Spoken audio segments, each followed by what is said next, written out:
4 stades de la noyade. Le premier stade, c'est l'aquastress. C'est une victime qui est en difficulté, par exemple dans un courant, dans une baïne ou à marée haute, qui se fait défoncer par les vagues de bord.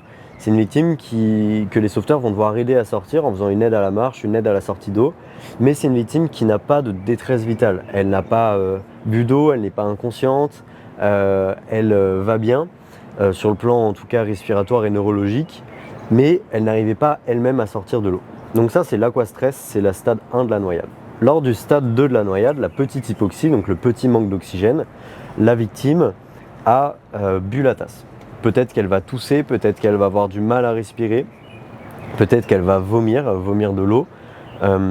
Et cette victime, il va falloir la prendre en charge puisque là, elle présente une détresse respiratoire. Dans la prise en charge, il va notamment falloir la sortir de l'eau, faire une mise sous oxygène à 15 litres minute avec un MHC. La mesure de SAT ne sera pas forcément bonne si les doigts sont froids ou mouillés, donc dans tous les cas, on n'a pas besoin de la SAT immédiatement. Vu qu'on a des signes visuels de détresse respiratoire, on sait qu'on doit mettre sous oxy. Et on va réchauffer la victime pour éviter l'hypothermie et la stimuler pour pas qu'elle passe inconsciente.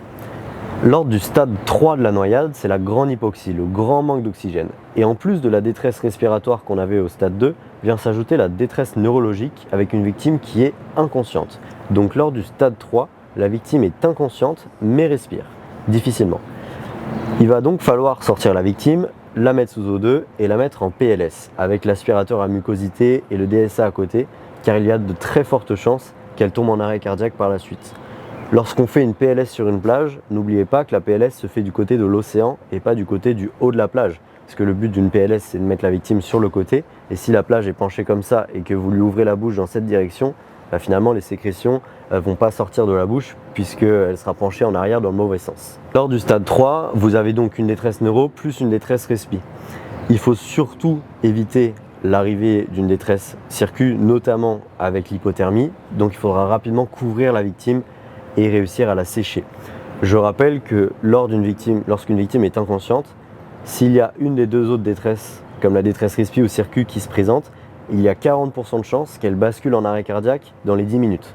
Donc très souvent sur les plages, un stade 3 peut être annonciateur du stade 4. Et le stade 4, vous l'aurez compris, c'est l'anoxie, l'absence d'oxygène, l'arrêt cardio-respiratoire par noyade.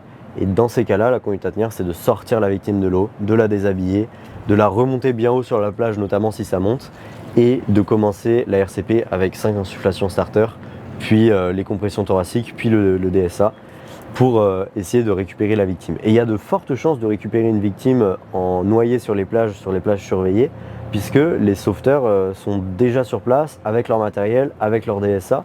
Donc le temps de no flow, le temps sans massage cardiaque, est vraiment rapide, est vraiment court.